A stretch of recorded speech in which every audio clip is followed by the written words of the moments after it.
In terms of what we've seen, this should make sense. If m of t equals df dt and n of t equals df dy, then dm dy is df dt derivative with respect to y, which is a second partial of f with respect to y and t. And df dy has a derivative with respect to t, which is second partial of f with respect to y and t. They have to be equal. So whenever we have this condition that the y derivative of m is the t derivative of f. In that case, we have an equation m dt plus n dy equals 0, which just means that df equals 0. If we can recover the f function, then setting that equal to constant gives us a solution to our differential equation. Now, if you make sense of all these ideas and how they hang together, this is a pretty slick method.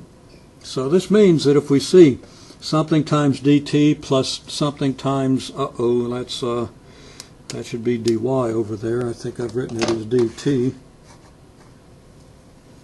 No good way to change that except to kind of smudge over it. I apologize for that. Now,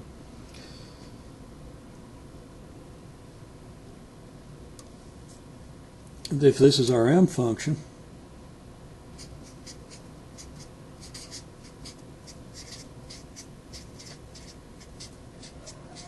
and whatever's in front of the dt will be the derivative of f with respect to t. You can review previous clips and look at your text and see why that's the case. Then my is what?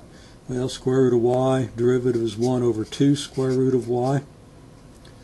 E to the t cosine y has y derivative, negative e to the t times the negative sine of y. I don't seem to be able to write a y without writing t instead. And the derivative of t with respect to y is just 0, so my is this.